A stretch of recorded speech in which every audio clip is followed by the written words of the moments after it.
es simplemente el afrontar la historia como algo que merece la pena ser conocido y ser estudiado.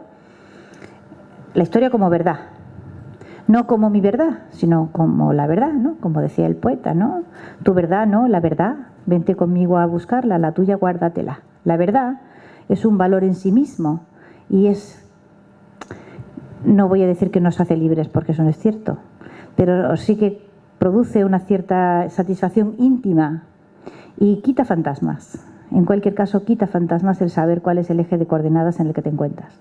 Por lo tanto, mostrarla a Martín Lutero en su contexto histórico, sacarlo de todo lo que se ha hecho en estos con la celebración, porque lo de Lutero se celebra, que han sido hagiografías de muy distinta naturaleza, desde las exposiciones que se han hecho sobre él, que todas es muy bonito todo lo que se muestra y todo perfecto y es todo tan aleccionador y tan dulce y tan rosa y tan en la idea de la tolerancia y la civilización y qué habría sido de la Europa occidental si no hubiese venido el luteranismo a liberarla de aquella oscuridad católica, ¿no?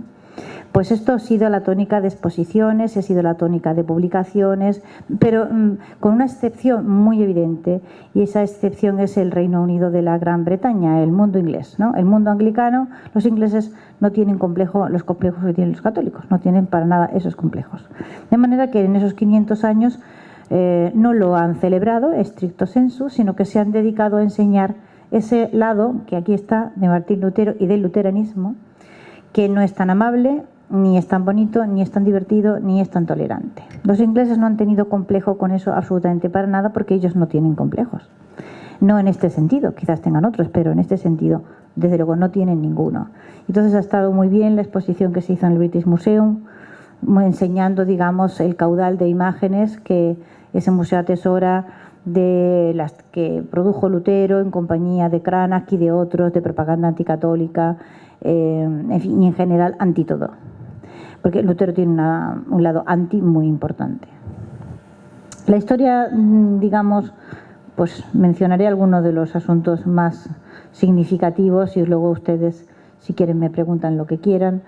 Pero lo fundamental es que hay que entender que Martín Lutero tiene un contexto histórico, tiene un contexto político y social, sin el que es absolutamente imposible comprender cómo pasa de ser un hereje a ser un reformador. ¿De acuerdo? El carnet de hereje se lo quita a Lutero los príncipes alemanes y son ellos los que transforman esa herejía en una reforma. ¿Por qué? Pues porque Martín Lutero vive en un momento político muy concreto. O sea, hombres que habían hecho lo que Martín Lutero hizo y cosas semejantes habían existido en el seno de la cristiandad, digamos, en la Europa occidental, desde siempre. Herejías siempre hubo. Ninguna resultó ser tan importante porque ninguna gozó del apoyo político que tuvo Martín Lutero en las personas en aquel momento muy cuestionadas de los príncipes alemanes, de las grandes oligarquías que habían gobernado los distintos territorios del Sacro Imperio. Para entender esto hay que ver que aparece alguien que se llama Carlos V y que Carlos V es un emperador muy raro en el contexto de la historia de ese Sacro Imperio, porque es un emperador que tiene más poder que ningún otro emperador ha tenido en siglos, pero muchísimo más poder. Y ese muchísimo más poder de Carlos V le viene a la herencia de su madre, que es gigantesca también, y que le da una posición singular. Y Carlos V es un hombre también singular y concibe ese proyecto de integración de norte y sur que se llama la Universitas Christiana. Es un proyecto prematuro de Unión Europea, pero no deja de ser un proyecto de Unión Europea. Ustedes, no sé quién recuerda, pero seguro que hay gente aquí que lo recuerda, que la primera moneda, que no llegó nunca a ponerse en circulación, que se llamaba el ECU, algunas las llegamos a ver, la imagen que tenía era la del emperador Carlos V en la cara. Y esto tenía un sentido. Claro que tenía un sentido, porque él había sido un precursor. ¿Cómo y por qué, digamos, no cuaja aquel proyecto de integración europea, de reconstrucción del Imperio Romano en el sentido amplio, incluyendo el sur? Pues no cuaja porque las oligarquías alemanas se niegan absolutamente a aceptar que aquel hombre, que para ellos no es más que un primus inter pares, y no están dispuestos a aceptar que mande más o que tenga más poder o que cuestione su cuota correspondiente, Martín Lutero les ofrece, ¿cómo les diría yo?, la herramienta necesaria, o sea, es el argumento perfecto para encontrar un punto de confrontación que no tenga solución. Y en aquella época, digamos, la religión era ese punto de confrontación que una vez planteado, digamos, puede llevar a una conflictividad indefinida, ¿no? O sea que, digamos, suministra un material del que hay una demanda extraordinaria en ese momento. ¿Quién le compra a Martín Lutero ese material? Los príncipes alemanes, que son sus valedores, que son sus protectores y a los que él sirve a lo largo de los años con perfecta y absoluta lealtad, en todos los sentidos, hasta el punto, y detrás lo encontrarán, de aceptar la boda bígama del príncipe de Felipe de Hesse, digamos, con su primera esposa viva. Esto fue un escándalo sin precedentes, porque hasta aquel momento, y aunque otros digamos herejes o reformadores, como lo queramos llamar, habían coqueteado con el tema de la poligamia, este era, digamos, un punto central de la mentalidad cristiana, que el matrimonio que Jesucristo instauró era monógamo. En su momento, evidentemente, eso fue para la mujer una ventaja absolutamente extraordinaria, o sea, fue una gran liberación. Pero, bueno, pues de pronto hay príncipes a los que les apetece casarse más de una vez, ¿no? Y ahí hubo unos ciertos años de vagabundeo mental, y en un momento determinado, Hesse, que es uno de los príncipes más poderosos con los de Sajonia, se quiere casar con otra señora, y su primera esposa no está por morirse.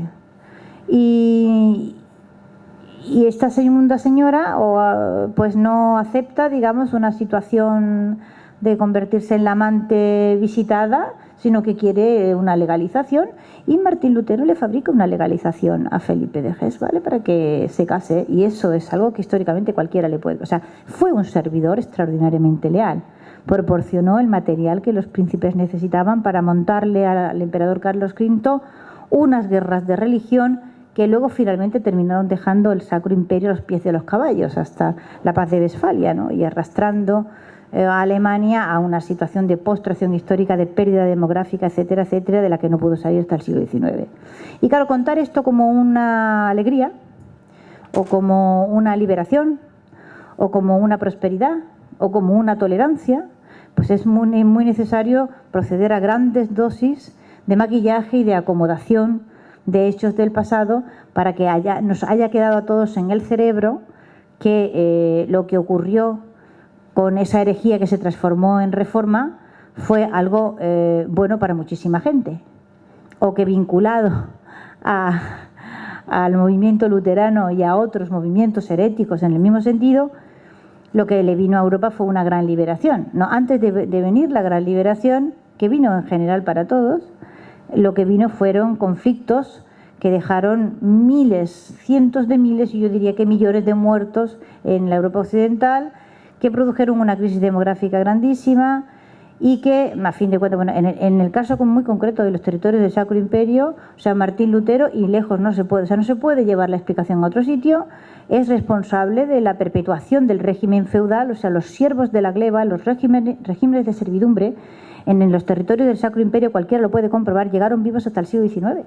O sea, en el siglo XIX, cuando hacía ya 4 siglos que en el sur de Europa, en España desde el XV, y en los territorios de Italia, etcétera, se había superado perfectamente bien el feudalismo, y sin que aquello provocara grandes crisis, la sanción teológica a la servidumbre feudal que Martín Lutero dio prolongó esta situación anómala durante varios siglos más. Por lo tanto, esa idea, que esta mañana un periodista me preguntaba, que el protestantismo trae prosperidad, no, antes de traer prosperidad lo que trajo fue atraso, y lo que trajo fue violencia, y lo que trajo fue empobrecimiento, pero clarísimamente. Luego, ese vínculo que lo tenemos todos en la cabeza, y ya desde la publicación del texto de Max Weber ya nadie más se lo ha vuelto a cuestionar, ¿no?, que el protestantismo es la causa de la prosperidad económica, mientras que el catolicismo es la causa del empobrecimiento, implica ir reacomodando épocas y tiempos, causas y efectos, para producir una relación que es completamente desquiciada desde sus orígenes, en el sentido de que, bueno, si el catolicismo es causa de empobrecimiento, no tiene sentido que en el 1500 los territorios del sur todos debían ser igualmente ricos, ¿no? Todos eran católicos, por lo tanto todos debían ser igualmente ricos, ¿no es cierto? Las zonas del sur de Europa eran muchísimo más ricas que las del norte, ¿no? ¿Y cuál era la causa? El catolicismo. Quiero decir, la concurrencia de determinadas corrientes históricas o de determinados momentos con otros factores no significa que necesariamente sean causas y consecuencias, ¿no? Porque si la reforma, llamémoslo así, es la causa del... pues la riqueza tendría que haber venido de una manera más o menos inmediata, ¿no? Y en 1700 los territorios del Sacro Imperio son muy pobres y en 1700 casi todos los territorios protestantes son extraordinariamente pobres. Entonces, si esa es la causa, tendría que haberse producido antes, ¿no? En fin, ahí tienen ustedes ejemplos, pues desde la propaganda a favor del luteranismo hasta las muertes, digamos, de persecución religiosa, no solamente contra los católicos, sino de las distintas facciones protestantes entre sí, que se mataron con verdadera hazaña e interés, ¿no? Y ese mapa precioso, que durante un tiempo fue muy conocido y popular, y que hasta cierto punto fue la imagen del proyecto de Europa Unida de Carlos V, en el que Europa se llama la Europa Regina y aparece Europa representada como una reina. Si se fijan ustedes, el norte está abajo y el sur está arriba, y la cabeza es España. De ese mapa hay versiones por toda Europa. Carlos V lo promocionó y se transformó en una imagen que puede ser en las grandes bibliotecas europeas, lo tienen ustedes aquí, en la Biblioteca Nacional, pero también en la Nacional Francesa y en el British Museum, y en cualquier gran biblioteca que tenga una cierta antigüedad hay geografías en las que aparece ese mapa tan significativo. En la parte de atrás hay distintas imágenes relacionadas con la propaganda protestante y con ese mundo dual, según el cual, digamos, en el lado protestante lo que hay es orden, hay modestia, hay organización, hay laboriosidad, hay decencia, hay limpieza, mientras que en el mundo católico lo que hay es suciedad, torpeza, etcétera, etcétera, ¿no? No sé si los presentes me quieren preguntar algo. A mí me gusta hablar con la gente, pues será por los años que me he dedicado a la enseñanza. Si les parece, podemos entrar en un diálogo en el que ustedes me pregunten lo que más les interesa. ¿Alguna consideración sobre Lucas Cranach, pieza fundamental para el desarrollo mediático del protestantismo? Hay un artículo muy estupendo por ahí que se llama "Cómo Lutero se transformó en viral", ¿no? Y el proceso de viralización, perdónenme la palabra tan fea, tiene mucho que ver con el talento extraordinario de los Cranach, el padre y el hijo, y de su taller. Y es que Wittenberg se transforma con la protección del príncipe Federico y luego el príncipe Juan de Sajonia, que eran riquísimos. O sea, después de la confiscación de todos los bienes de la Iglesia, pues imagínese la riqueza absolutamente inconmensurable que tienen ahora mismo los príncipes de Sajonia. Wittenberg se transforma en un taller propagandístico y están extraordinariamente bien pagados. Bueno, los Cranach dirigen, digamos, la empresa, pero aparecen por Wittenberg y saben que van a ser bien pagados y que van a tener mercado, grabadores, impresores, etcétera. Es un mundo, es un pequeño mundo en ebullición, digamos, y lo que está apareciendo en este momento en Europa es algo inédito, pero que deberíamos estudiar. O sea, realmente está apareciendo el taller propagandístico, está apareciendo, digamos, la propaganda estructurada y estudiada para producir unos efectos a partir de determinados fines. Y en ese sentido no me bajo del burro. O sea, es un genio Martín Lutero. Supo rodearse de la gente adecuada, supo... algunas de estas imágenes, por muy terribles que puedan resultar, son espectaculares. Uno las ve y ya no se te olvidan jamás. Y evidentemente las ideas asociadas a esas imágenes que entran por los ojos de esa forma y que se quedan en el cerebro, tienen una potencia absolutamente formidable. O sea, con modestia también hay que... O sea, el hecho de que los españoles hayan demostrado una torpeza, no sé si llamarla genética o mental o no sé cómo llamarla, porque después de 5 siglos teniendo enfrente cómo hay que hacer las cosas, no haber aprendido nadie a hacerlas, es un mérito también, ¿no? Quiero decir, ¿son más tontos los españoles que los demás? No, digamos que no. Entonces, esta incapacidad absoluta, porque es para estudiarla, yo le he hecho mucha pensada a esto y no acabo de encontrarle una explicación. Es decir, que después de cuántos siglos de ver cómo funcionan estos mecanismos propagandísticos, los pueblos católicos hayan sido incapaces de absorber el funcionamiento, y de entre los pueblos católicos el español ya es una cosa absolutamente patética, la manera en cómo se maneja con algo que tiene ya 5 siglos de antigüedad, y la última crisis hemos tenido ocasión de ver, bueno, ¿qué les cuento, no? Todo el mundo sabe a lo que me refiero, ¿no? Otra vez y más de lo mismo, pero a gran escala. O sea, hay que ser humilde y estudiar la gran creación luterana, que no es la Reforma, la gran creación luterana, que es la propaganda, y a Lucas Cranach, digamos, como el capataz de aquel montaje grandioso, ¿no? Es una historia fantástica. Yo no lo digo sin ironía, la admiro profundamente, vamos. Me gustaría saber qué opina usted de Jacob Brugger.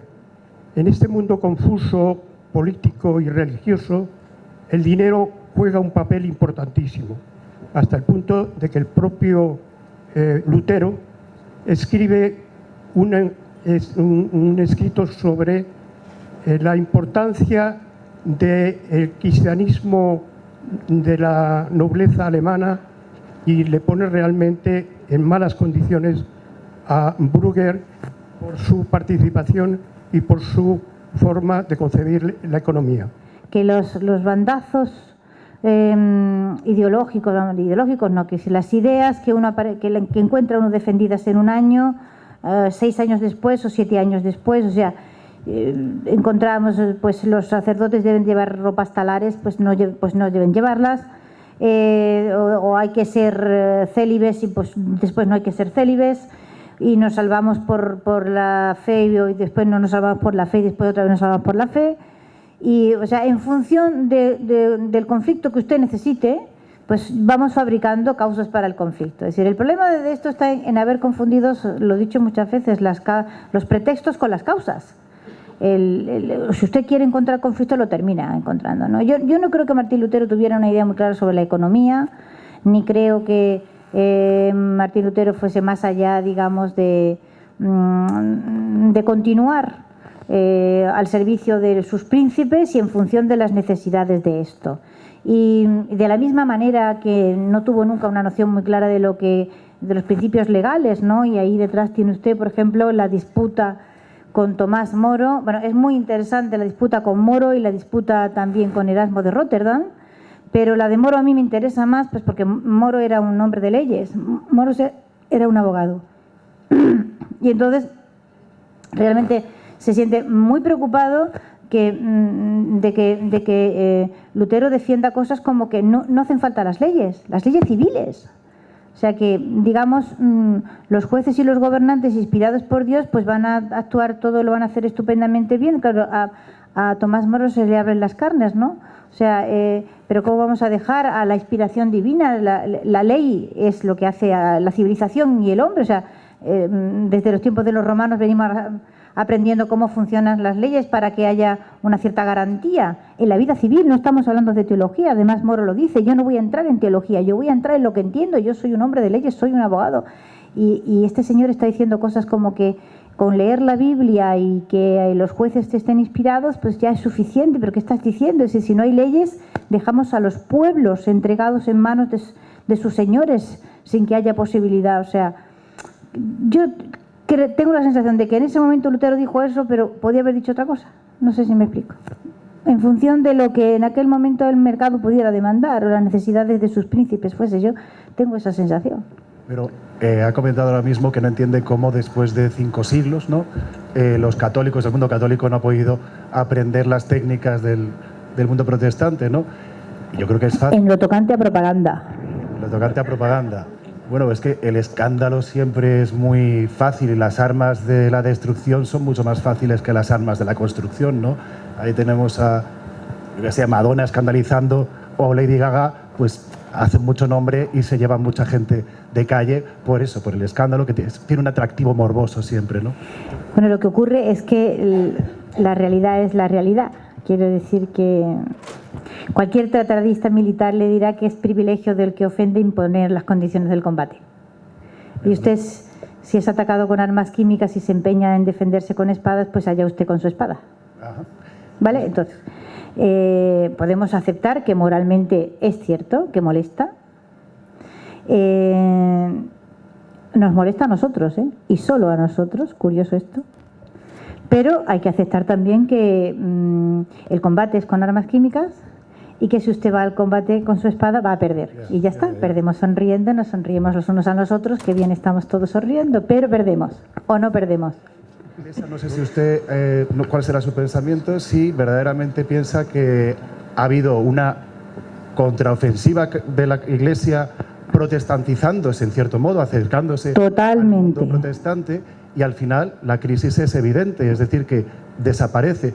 No sé si la... Yo no sé por qué tenemos tanto, pero yo no sé por qué quizá las armas de los otros son para los otros y no para los del otro lado, ¿no? En el momento en que vemos... Bueno, las armas del católico ha sido... Mire, es público y notorio que yo no soy persona religiosa, ¿no? Y precisamente por eso estudio la religión desde fuera y las iglesias desde fuera. Y es evidente para cualquiera, aunque sea solo en lo visual, que la Iglesia Católica se ha ido protestantizando con el paso del tiempo, desde el Vaticano II ya de una manera absolutamente evidente y total, y que la crisis de las iglesias protestantes, la crisis religiosa en la Europa occidental, por delante fueron las protestantes, pero detrás va la Iglesia Católica cuesta abajo y sin frenos, ¿no? O sea que tampoco imitando al protestantismo, pero yo no estoy diciendo, no digo, a ver si me explico yo en esto de la imitación. Y cuando digo imitar, no digo repetir lo que hacen, sino hacerlo, no sé si me explico. Es decir, la imitación no pasaba por repetir miméticamente, o sea, si no había que llevar las misas a los garajes, eso ha sido un error espantoso. Hay una frase genial de Boadella, yo la digo mucho porque es que es una de esas frases. Al ver Boadella, como es un genio, de vez en cuando es capaz de sintetizar algo tremendo en una frase, ¿no? Y tiene una que a mí me encanta, que dice: yo no le reprocho a la Iglesia Católica que haya dejado de creer en Dios, lo que le reprocho es que ha dejado de creer en el teatro. Y lo que pues hay que echarle una pensada a esa frase, porque la destrucción del culto, que era el gran caballo de batalla del protestantismo, la destrucción de ese culto católico hermosísimo, bellísimo, etcétera, etcétera, fue verdaderamente, quiero decir, necesitó armas y bagajes, acostumbrar a los pueblos de Europa a un culto diferente y que entraran a por uvas ahí, eso fue duro.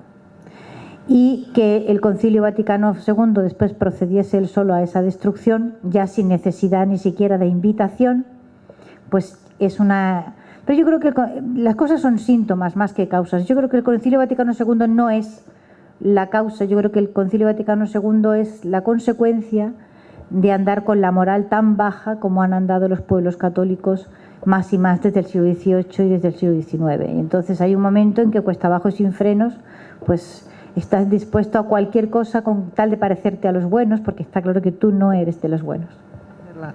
Me gustaría que nos explicara esa lámina que me parece bastante importante. Pues la lámina que hay detrás, o sea, es una de las poquísimas imágenes que se imprimieron en el lado católico explicando las cosas que estaban sucediendo con el luteranismo, ¿no? O sea, estamos hablando de una desproporción. Scribner, por ejemplo, que hace un estudio solo de la zona de Estrasburgo, censa del orden de 2.800 folletos en un periodo de tiempo, o sea, en vida de Martín Lutero.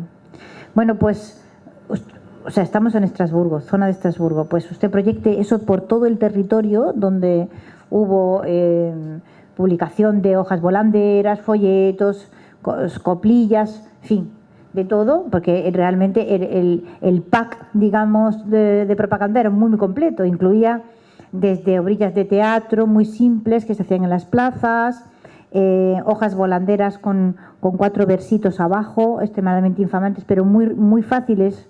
Las canciones, por ejemplo, las canciones, claro, la mayor parte de las partituras se pierden, pero las letras se han conservado, etcétera, etcétera. Bueno, pues si usted imagínese 2.800 y pico de folletos en esa zona, multiplique eso por años, y esto solo en vida de Martín Lutero, o sea, sale una cantidad absolutamente inimaginable frente a 200 y pico folletos, 283 me parece, folletos que salen del lado católico. Y este es uno de los pocos.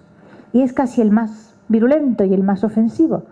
O sea, ves los folletos católicos y te da una pena horrorosa, porque dice, pero esta gente, Dios mío, se ponen a discutir teología. O sea, se ponen, ¿sabes? Es un folleto que a lo mejor en un número de páginas relativamente pequeño se pone a discutir lo del libre albedrío, y no sé, como si eso la gente lo fuese a leer, ¿sabes? Cualquiera de las imágenes intoxicantes de Lucas Cranach que están en el otro lado son millones de veces más efectiva que cualquier cosa. Entonces, este es uno de los pocos ejemplos que hay de propaganda, todo lo virulento que fue el mundo católico capaz de ponerse es esto.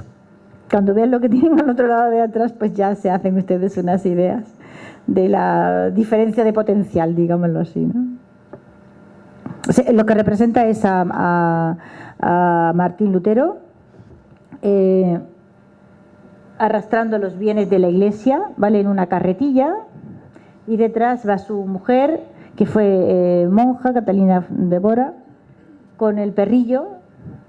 Los rostros unos son los príncipes alemanes, o sea que está bien captado, el asunto está bien captado, y otros son Melanchón, Martín Bucero, etcétera, digamos, el cuerpo de diáconos que con Martín Lutero fueron el think tank, digamos, de aquel invento, ¿no? Y esto fue lo más que la Iglesia Católica atinó a hacer. Bueno. Las consecuencias de la diferencia de desarrollo, al menos moderno, no ya digamos en otras épocas, otros siglos, como ha manifestado, entre el mundo germánico luterano y el mundo del sur, el mundo de raíces más católicas, en cuanto a desarrollo y demás, tiene que ver bastante con el papel de la Inquisición. De hecho, parece como que, insisto, o sea, soy aficionado simplemente, pero me da la sensación como que en la época de la Ilustración española y por aquellas, digamos, lo moderno no en el sentido de moda, sino en el sentido profundo, de alguna forma achacaba a la Inquisición, y en este caso daría de cierto modo razón a Lutero, de los males de la falta de desarrollo, al menos intelectual, y de progreso científico de esta zona de Europa. La riqueza de España como sociedad no ya... ¿Qué se refiere a la desmembración del Imperio Español? Pero no territorial, que evidentemente eso tenía que ser así porque sí. No, me refiero en cuanto a riqueza económica, riqueza de ese sentido. ¿Pero en qué año, en qué siglo, en qué momento? En el siglo XIX, por ejemplo. En el siglo XIX. Por ejemplo. En el siglo XIX, evidentemente, esta tierra, como todas las que formaban parte del Imperio Español, atraviesa por un periodo larguísimo de conflictividad, que es algo que cualquiera que estudie las vidas de los imperios sabe que sucede cuando un imperio se desmembra. Váyase usted a los Balcanes, por ejemplo, y verá que no han conseguido estabilizar los territorios desde que el Imperio Austrohúngaro y el Imperio Otomano se vinieron abajo. Todos los territorios, eso es la Edad Media en Europa Occidental. La fragmentación del Imperio Romano sigue un periodo extraordinario de feudalización, es decir, de creación de poderes vinculados a las relaciones personales y no a la ley. Eso es el mundo feudal, por el que, bueno, ¿cuánto tiempo tarda Europa en volver, digamos, a constituir la ley como fundamento de relación entre las gentes que viven en una determinada zona, a volver a concentrar el poder, a constituir de nuevo tribunales y no privilegium, leyes privadas, ¿de acuerdo? Y eso no tiene nada que ver con la Inquisición en absoluto. Es decir, la Inquisición es un fenómeno, si yo tuviera que definirlo de alguna manera, es la domesticación de la intolerancia religiosa. En el territorio protestante no la domestica nadie, va por libre y provoca muertos en miles sin que haya juicios. Yo no sé estas cosas como es que no las hemos visto nunca, ¿no? Pero nuestros muertos son todos conocidos, mientras que los del otro lado no tienen derecho ni a un nombre. Y en cuanto a tolerancia, pues ¿qué quiere que le diga? En Suecia, hasta los años 70, los católicos no podían ser funcionarios. Si en los años 70 un protestante no hubiera podido ser funcionario en España, nos da un ataque con convulsiones. ¿Qué quiere que le diga? Es que hay cosas que son leyes y han estado ahí vigentes, las puede ver cualquiera. Google no deja mentir hoy a nadie y se pueden comprobar. Entonces es que nos hemos tragado ruedas de molino, simplemente, ¿no? Yo no sé si hay esperanza. Yo estoy con doña Carmen Iglesias, que me dijo una frase que desde entonces la ando repitiendo como un mantra: la lucha por el pasado es la lucha por el futuro. Todas estas cosas que está usted diciendo y que dice maravillosamente en su libro, que tengo que decir que soy su fan. Gracias. Pues yo las he mamado, tengo 46 años y nada de lo que he leído me ha sorprendido. Es decir, son cosas que yo sabía y que cuando yo tenía 14 años, a ver, no sabía todo, evidentemente, no digo que tenga una cultura tan amplia, pero cuando yo tenía 14 años ya lo sabía. Y lo que me sorprendía es que nadie más lo supiera. Yo soy profesora de matemáticas, soy física y matemática y soy profesora de instituto, como usted, y no tengo ningún pudor en decirlo en mis clases y todo el mundo sabe cómo soy. Y cuando yo llego a una clase y en la pizarra está escrito el nombre del emperador, yo pinto corazones a su lado. Así soy. No vamos a hacer pegatinas con Carlos V, ¿eh? Bueno, pues... Sí, porque pues Carlos V es un poco... Carlos V realmente representa muy mucho lo que la mentalidad de los españoles era en aquel momento. Es decir, muy abierta, extraordinariamente tolerante. No es español, se hace español y viene con un canciller que es un italiano, que había sido canciller de los Habsburgo y es realmente el que reforma el Consejo de Indias y el Consejo de Estado y lo transforma en una herramienta capaz de ser, digamos, de gobernar un imperio. Es un tío que se llama Gatinara, lo ha olvidado el mundo entero. Es decir, Carlos V es un señor que es un cosmopolita, es un políglota y es un hombre que va de una punta a la otra de Europa sin arrugarse y come de todo. Y en ese sentido, pues los españoles fueron los únicos que fueron capaces de entender a aquel señor.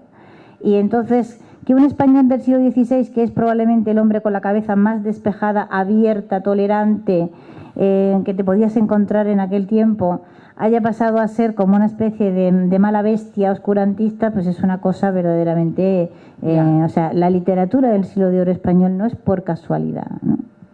O sea que me alegro que le pongas corazones a Carlos V. Yo. Cuando esta chica que tiene 37 años, que no es que sea una niña, pero tampoco, en fin, y le oyes decir cosas como que si no fuera por Lutero, a una persona que lo que ha estudiado 5 años en la universidad es historia, y si no fuera por Lutero, y menos mal que le dio por traducir la Biblia, porque si no todos seríamos analfabetos a día de hoy, que dices, bueno, vamos a ver, ¿de qué estamos hablando? Esto, una licenciada en Historia. Y luego cuando ves en la televisión cosas como el Ministerio del Tiempo o La Peste o El Punto sobre la Historia, donde todo es lo mala que era la malvadísima Inquisición, pero ¿dónde está la esperanza? Yo no la encuentro. Dos cosas tengo que comentar en lo que ha dicho. Lo de Martín Lutero traduciendo. Bueno, ahí detrás tienen ustedes, es uno de los grandes iconos luteranos, ¿no? Esa traducción democrática de la Biblia y traducciones había porrillo en todas partes y hay varias. Al español había sido traducida, bueno, de hecho, la gran traducción de la Alfonsí, la de 1280, a partir de 1280, ¿no? La que se incorpora a la General Historia, que da lugar a unos manuscritos bellísimos. y se conservan, pero parcialmente, traducciones previas al rey Alfonso X el Sabio, y luego está la gran traducción de la Casa de Alba, ¿no?, que la hacen dos rabinos con los canónigos de la Catedral de Toledo. O sea, que al español un montón, pero es que al alemán también. Está la Biblia de Wenceslao, por ejemplo, una Biblia también hermosísima, es una traducción al alto alemán. Y luego están las Biblias Pauperum. Claro, es que la Biblia era muy cara y no, todo el mundo no se la podía comprar. Y entonces lo que se hacía eran unas ediciones, así un poco en plan tebeo, para entendernos, y baratas, para que la gente las pudiera tener. Ahí tienen ustedes detrás una Biblia Pauperum en alemán. Por tanto, lo que Lutero hace lo habían hecho todo el mundo muchas veces y no había supuesto ningún conflicto ni había nadie muerto por aquello. Lo que no se podía, pero tampoco en territorio luterano, era que cada uno tradujera como le diera la gana, ¿vale? Eso es una precaución que se ha tenido con todos los textos que son importantes, con los textos sagrados, pero también con Homero. O sea, no cualquiera traducía a Homero, ni estaba preparado, ni se le autorizaba. ¿Por qué? Porque era un texto muy importante. O la Eneida. O sea, que los textos, digamos, fundacionales de nuestra cultura, de nuestra tradición, Platón, Aristóteles, etcétera, a cualquier pelagatos no se le autorizaba a imprimir eso era de cajón. Y entonces, tampoco en el territorio luterano ni en el territorio protestante se ha podido traducir la Biblia como le ha dado la gana a cada uno. Eso es evidente. Por tanto, tenemos una especie de descomposición factorial de los elementos en los que lo ocurrido muchas veces se transforma en algo absolutamente excepcional, no se ve por qué, y lo que, dependiendo de dónde ha ocurrido, adquiere un valor u otro, ¿no? Es una cosa totalmente... Bueno, ya está, ahí está detrás, punto, la puede ver el que quiera. Y lo de la universidad, hija mía, ahí nos duele. Vamos a ver, la universidad ha ido desde que el régimen autonómico se impuso en España, convirtiéndose en la trinchera de las versiones de la historia de España que se escriben para justificar la existencia de las autonomías. ¿De acuerdo? Y entonces esto ha ido a más y más y más, hasta el punto, digamos, de que, claro, lo que sale de las universidades termina plasmándose en los libros de texto. A modo así de comentario inocente diré que el 85% de los libros de texto se imprimen en Barcelona y etcétera, ¿no? Y entonces, evidentemente, ese es un frente tremendo, o sea, ese es un frente de reconstrucción que va a costar muchísimo tiempo de volverlo a encauzar, porque lo que tenemos es, pues, libros que ustedes aquí estudian, la flora y fauna de Madrid, que es fascinante, y las cuencas de los ríos, que desde los tiempos del catapún chin chin ya estábamos de acuerdo en que había que estudiarlas como un todo unitario, pues ahora las hemos fragmentado y cada uno estudia un cacho de río. Y nadie estudia el río completo. Quiero decir, vamos a ver, que esto es un disparate total y que este disparate total está argumentado pues porque cada autonomía gestiona una cantidad enorme de dineros y cada uno se ha atrincherado en ellas, dispuesto a disfrutar de su pequeño taifa a como dé lugar, y entonces o sea, es un problema muy serio, no el de Cataluña, sino el de la estructura territorial, que es muy grave, y como todo el mundo que busca una justificación política tiene el mal gusto de ir a la historia a buscarla, pues ha habido que ir reconstruyendo. O sea, yo hablo de mi territorio, ¿no? Y a nosotros pues se nos ha llenado Andalucía de lunas moras subvencionadas de repente, y salen de las universidades unos textos que dan pánico, porque parece que nunca nos invadieron los moros, sino que lo que nos invadieron fueron los españoles, bendito sea Dios. ¿Y por qué? Pues porque ese es nuestro hecho diferencial. O sea, nuestro hecho diferencial es al andaluz. Luego tenemos que construir un al-andalus mitificado, ¿entiendes? Esto era maravilloso, todo eran chorrillos de agua, ¿entiendes? Y una cosa estúpida, y jardines, y estábamos todos viviendo en Alhambra. Hasta que llegaron esos bárbaros castellanos, ¿comprendes?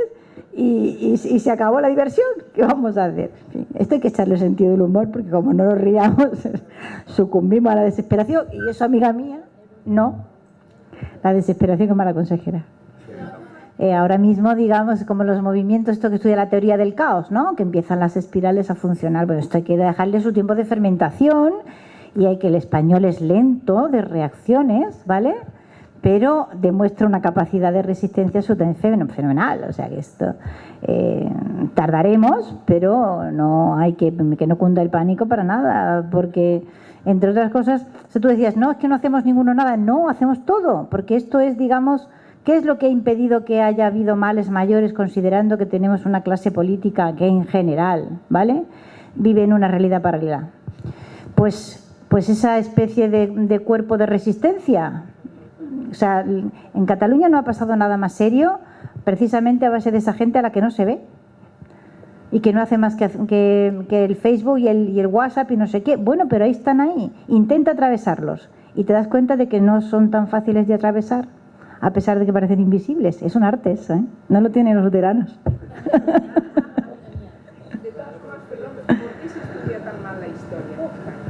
Porque la historia de España es una historia que es un caballo de batalla desde hace muchísimo tiempo, no solo dentro de España. O sea, la historia de España es un caballo de batalla desde los tiempos del luteranismo. Es decir, usted tiene que una parte grande de la Europa occidental ha construido el relato favorable de sí misma alrededor del relato desfavorable de lo que fue ese imperio.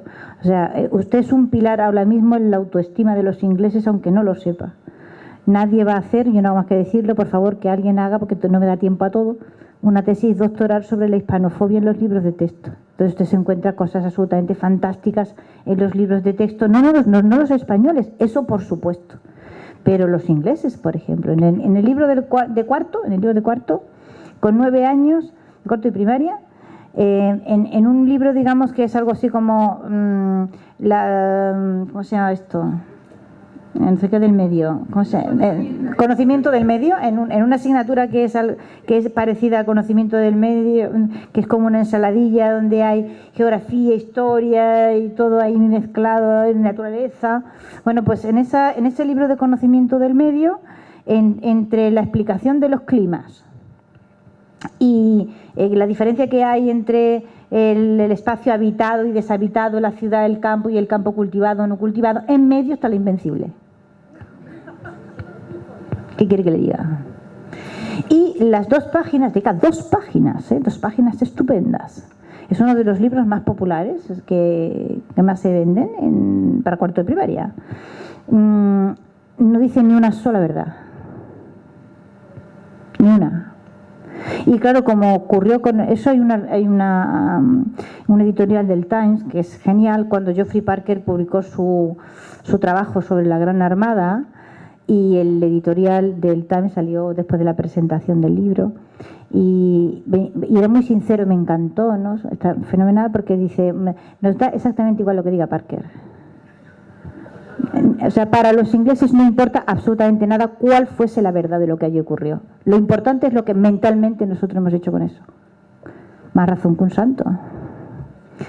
O sea que no es solo un problema que la historia está mal contada en España, sino que es que está mal contada y luego ya nosotros, en nuestro, digamos, pequeño problema particular, se ha convertido la historia de España en un campo de batalla ideológico, y como el campo de batalla ideológico ha tenido siempre ese matiz, que un poco también se da en el resto de la Europa occidental, pero en el caso de España es muy claro, que las tendencias centrífugas se apoyan en ese relato nefasto de la historia de España para justificar la destrucción del país, ¿no? Y entonces esto hace un daño enorme aquí, ¿no? Y es increíble que con ese lastre que venía del 19, yo no sé cómo llegamos a la transición, yo era muy chica, yo no me acuerdo, pero no puedo comprender, o sea, el poco aprendizaje sabiendo lo que ya había ocurrido una y otra vez y en qué peligros esto había puesto al país, crear una estructura territorial que sirva precisamente para que en ella se atrinchere todas las tendencias disgregadoras que hay en el país. Porque el problema que España tiene ahora mismo es que los recursos del Estado están puestos al servicio de aquellos que quieren la destrucción del país. Es un disparate. Quería preguntarle qué le parece la acogida que da Escotado al relato protestante. En cierto modo un poco escéptico, pero sí lo acoge cuando habla del pobrismo. Luego, ¿qué nos puede decir de la Andalucía romana? ¿La qué? Romana. Romana. La que no es mora. Bueno, yo estoy trabajando ahora sobre Max Weber y los enemigos del comercio, ¿no? Porque me interesa mucho esa construcción ideológica que a partir de la publicación del libro de Weber es que ya no hay quien discuta que existe un vínculo por la base, un vínculo moral y un vínculo casi telúrico entre el desarrollo del capitalismo en su versión más próspera y el protestantismo. Y Escotado eso no lo cuestiona. Y pienso que es algo muy cuestionable. O sea, sí, creo está que el libro de Novak y el de Fanfani. ¿Perdón? Está el libro de Michael Novak que se llama como el de Weber, pero la ética católica.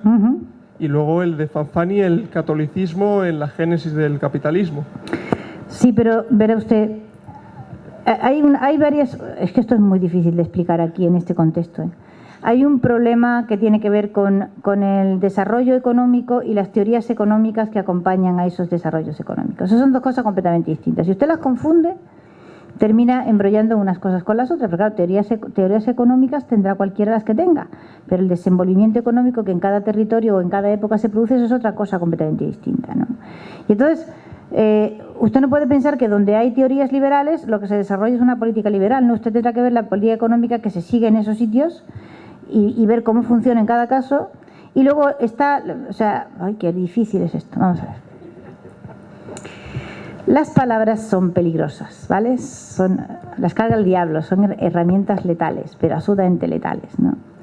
Y el liberalismo ha sido una de esas herramientas letales. O sea, creyéndose el credo liberal, los países católicos en el siglo XIX y el mundo en general aplicó políticas económicas determinadas que los, por ejemplo, creadores del liberalismo no aplicaron jamás. ¿De acuerdo? O sea, te estoy vendiendo la mercancía para decirte qué es lo bueno, pero haz lo tuyo, no. Y así, por ejemplo, pues en el siglo XIX no hay política menos liberal que la política económica de los gobiernos de su graciosa majestad británica, que fueron imponiendo a golpe de monopolio comercios en cualquier sitio en donde tuvieron poder. O sea, el gran auge de la textil inglesa en el siglo XIX se debe fundamentalmente a que destruyeron por completo todas las industrias textiles donde hubo, o sea, para que las fábricas inglesas tuvieran mercado en la India, el Golfo de Bengala, donde había un comercio verdaderamente espectacular y unas fábricas, o sea, todo el cachemir, por ejemplo, se producía ahí, fueron destruidas. O sea, si ustedes recuerdan la película de Gandhi, uno de los caballos de batalla de Gandhi es la fabricación de la tela para no comprar paño inglés. Y esto no es por casualidad, esto es porque toda la industria de la India ha sido destruida por los liberales ingleses para que sus fábricas tengan mercado. Y entonces aquí tenemos una serie de malos entendidos absolutamente colosales, que es que cuando uno llega predicando paz y amor, es paz y amor lo que está predicando y haciendo. No, cuando uno predica paz y amor, predica paz y amor. Y solo predica. Lo que está haciendo es otra cosa. Ese mundo a dos niveles, pues los católicos, mi amigo dirá que no, pero no lo entendemos. Nosotros tenemos la cabeza aristotélica y los protestantes no.